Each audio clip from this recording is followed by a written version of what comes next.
Theoretical recap. Python scripts become truly useful when they can adapt their behavior based on external input rather than running the same fixed logic every time. Command line arguments, accessed via the sys.argv list, allow a script to receive parameters directly from the terminal when it is launched. sys.argv0 is always the script name itself. Actual user-provided arguments start at index 1. A common mistake is forgetting to check how many arguments were passed before trying to access them. Accessing sys.argv1 when no argument was given will raise an index error and crash your script. Always validate the length of sys.arg first using a conditional check, if len sys.argv greater than 1. Another frequent error is assuming arguments are the correct type. Everything received via sys.argv is a string, so any numeric conversion must be done explicitly. Finally, Python scripts intended to be run directly from the terminal should include the shebang line, #user/bin/nf-python3, at the top and be made executable with chmod +x. A minimal example. A script that prints a greeting to whoever is named on the command line, python3 hello.py Alice hello, Alice, but falls back to a default message if no name is given. This pattern, validate, adapt, execute, is the foundation of every configurable automation script you will write in security contexts. Workshop brief. In this workshop, you will design and implement a configurable Python script named hello.py. The script must greet a user by name, adjust its behavior based on additional optional arguments, and handle missing or incorrect input gracefully. This exercise consolidates your understanding of command line arguments, conditional logic, loops, and type handling, all introduced in the previous chapters, and bridges them into a realistic scripting workflow you will encounter repeatedly in cybersecurity automation tasks such as tool configuration, scan parameter passing, and report generation. What the script must do.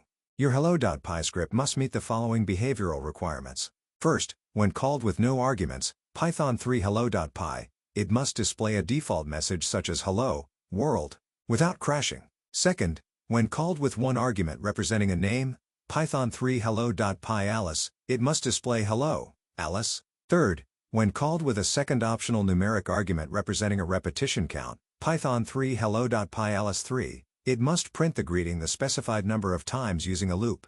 Fourth, if the repetition count provided is not a valid positive integer, for example, a negative number, 0, or a non-numeric string, the script must detect this, display a clear and informative error message to the user, and exit without printing any greeting. Fifth, the script must be directly executable from the terminal using /hello.py thanks to the correct shebang line and file permissions. Think carefully about the order in which you validate your inputs. Handle the edge cases systematically. What happens if someone passes 3 or more arguments? What if the name contains spaces or special characters? You are expected to make reasonable design decisions and document them briefly in comments within your code. Approach and methodology. Do not rush into writing code immediately. Start by sketching the logical flow of your script on paper or in a text file. What are the possible input scenarios, what should happen in each case, and what checks must be performed first? Once your logic is clear, implement it incrementally. Get the no argument case working first, then add the single argument case, then the repetition loop, and finally the error handling for invalid inputs. Test each step at the terminal before moving on. Use print statements generously during development to inspect the contents of sys.argv and understand what your script is actually receiving. When you are satisfied that all cases are handled correctly, clean up your code, add meaningful inline comments, and verify that the script runs correctly as a direct executable. Submission and autonomy. You have a recommended duration of 2 hours to complete and submit this workshop.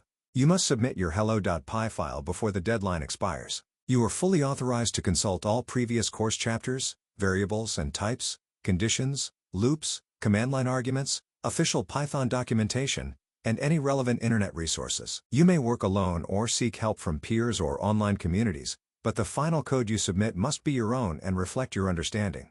Make sure your submission is a single, clean, well-commented .py file that runs correctly without modification on a standard Python 3 environment.